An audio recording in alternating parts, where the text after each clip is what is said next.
اعوذ باللہ من الشیطان الرجیم، بسم اللہ الرحمن الرحیم۔ خواتین و حضرات، آپ دیکھ رہے ہیں دی نالج ٹی وی اور میں ہوں بابرہ شیراز۔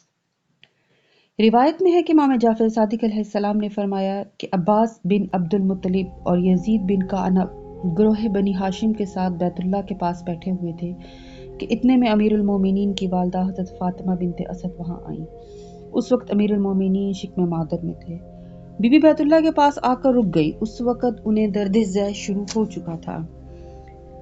انہوں نے آسمان کی جانب دیکھا اور اللہ سے اپنے بچے کی ولادت کے آسان ہونے کی دعا کی۔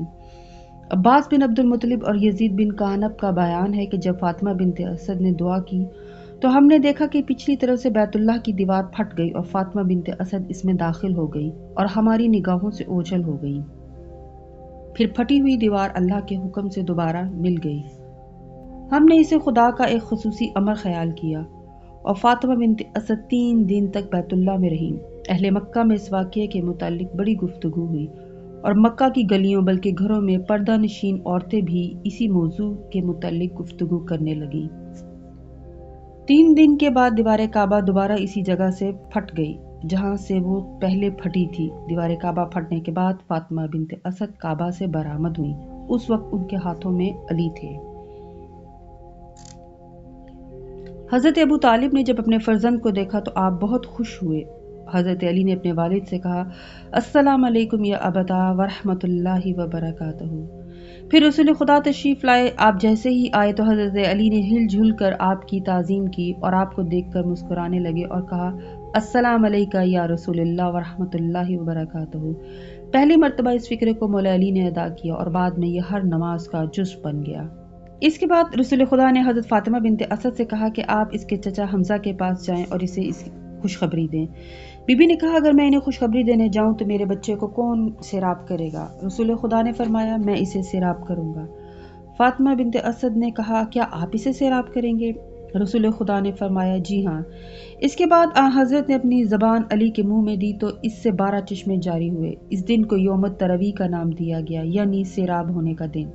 جب فاطمہ بنت اسد واپس آئیں تو انہوں نے ایک نور جو علی سے اٹھ کر آسمان تک جا رہا تھا۔ بی بی کہتی ہیں کہ میں نے اپنے بیٹے کے بدن کو مضبوط کر کے باندھا مگر وہ بندھن ٹوٹ گیا۔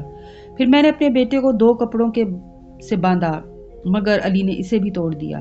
پھر میں نے 3 کپڑوں سے اپنے فرزند کو باندھا مگر آپ نے وہ بھی توڑ دیے۔ پھر میں نے 4 کپڑوں سے اپنے بیٹے کو باندھا اور وہ چاروں کپڑے مصر کے بنے ہوئے مضبوط کپڑے تھے مگر میرے بیٹے نے وہ بھی توڑ دیے۔ اس کے بعد میں نے اسے دیباج کے 5 کپڑوں سے باندھا تو میرے بچے نے وہ بھی توڑ دیے۔ پھر میں نے دیباج کے 6 اور چمڑے کے ایک مضبوط کپڑے سے باندھا۔ میرے بیٹے نے انگڑائی لی، وہ سب کے سب حکم خدا بندی سے پھٹ گئے۔ اس کے بعد میرے بیٹے نے کہا، امی جان آپ میرے ہاتھ نہ باندھیں کیونکہ میں اپنی انگلی کے ساتھ اپنے رب سے مناجات کرنے کا خواہش مند ہوں۔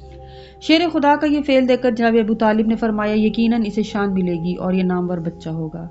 پھر دوسرے دن رسول خدا حضرت فاطمہ بنت اسد کے پاس تشریف لائے۔ جب علی علیہ السلام نے آپ کو دیکھا تو انہوں نے آپ پر سلام کیا اور آپ کو دیکھ کر مسکرانے لگے اور اشارے سے کہنے لگے، آپ مجھے اٹھائیں اور مجھے وہی غذا دیں جو آپ نے کل مجھے دی تھی۔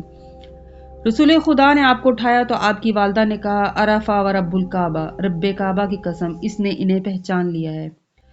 جناب فاطمہ بنت اسد کے اسی جملے کی وجہ سے اسی دن کا نام یوم عرفہ رکھا گیا، یعنی اس دن امیر المومنین نے رسول خدا کو پہچان لیا تھا۔ اور جب تیسرا دن ہوا اور وہ دن 10 ذی الحجہ کا تھا تو جناب ابو طالب نے لوگوں میں منادی کرائی کہ آؤ اور میرے بیٹے علی کی ولادت کی خوشی میں کھانا کھاؤ۔ ابو طالب نے 300 اونٹ اور 1000 گائے اور بکریاں ذبح کی اور یہ عظیم الشان دعوت کا اہتمام کیا اور انہوں نے لوگوں سے کہا، میرے فرزند کی ولادت کی دعوت کھانے والوں، پہلے بیت اللہ کے گرد 7 مرتبہ طواف کرو اور پھر میرے ہاں آ جاؤ اور میرے بیٹے علی پر سلام کرو، یقیناً خدا نے اسے شرف دیا ہے۔ حضرت ابو طالب کے اسی فعل کی وجہ سے اس دن کا نام یوم النحر رکھا گیا، یعنی قربانی کا دن۔